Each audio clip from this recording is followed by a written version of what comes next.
If you're working in local government, my goodness, you're in for a fun few weeks. Everybody knows that this year's May elections are more significant than usual.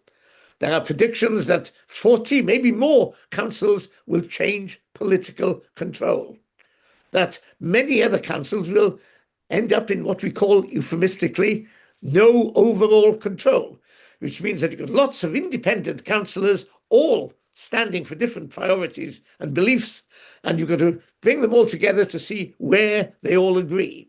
A lot of uncertainty. We have very large councils with new geographically massive areas under the control of a mayor.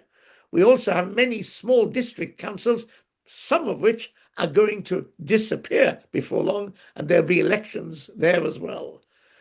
A lot of upheaval and a lot of uncertainty. Money is tight, options are few, trust is low, and public engagement varies. It's very patchy. In some places, I'm glad to say, it is excellent. In others, we have work to do. Throughout all this, the all-pervading sentiment is a desire for change. Now, I'm personally very skeptical of the notion of change. To me, it means too many different things to too many different people, and it's very difficult to manage a program of change that satisfies enough people. Witness the problem that the current Labour government has. But when it comes to public engagement and consultation, there is a case for a rethink. We have tended to be doing it the same old way for a very long time. And now is the time to think afresh. What a perfect opportunity after the May elections to strike out anew with a new way of thinking.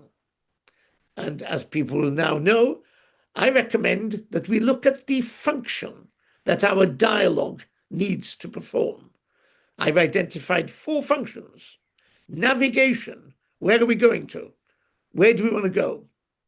Exploration, what are the different ways we could devise to get there? Determination, that's making a decision, taking a decision from a limited number of options. And implementation, and that is how we actually achieve what's intended as a result of those decisions. And in my article, I have illustrated how these different functions call for different kinds of dialogue, different kinds of consultation. One example I've taken is of a new council that says, look, we've got to look again at our priorities. We've got to create a sense of identity around those priorities. For those, I recommend you use a citizens' assembly or a citizens' jury, excellent methods to gather together the views of people from the community so that it's bottom up rather than top down. A second example I've taken is a budget overrun, that you need to make savings. And I'm not sure that we can use the high, wide, and handsome methodologies for those. I suggest you use a stakeholder panel or have a call for evidence. Better still, co-production with key stakeholder groups. It is an exploration. You sometimes have to take decisions. Determination. If there are 3 ways of doing things, if there are 3 sites you want to consider for where the new out-of-town retail park should go, then you use determination. And my final example is implementation. You've got money, you've got £10 million to spend on the town centre redevelopment. And yet there are rumblings, there are people badly affected, badly impacted. You can't undo the decisions that you took on how to spend the money, but you can have a dialogue on a permanent, on a continuous basis. So that's my 4th example. In all these cases, we have to be far more agile about the way in which we consult the public. It's often cheaper and it's often quicker to look at the new methods. And how do we decide which method? We look at the overall purpose of the dialogue.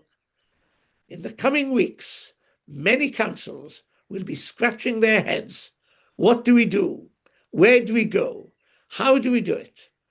And the wise ones will need to involve the public and to involve community stakeholders. And I think my 4 functions provides them with a great framework with which to tackle these challenging issues.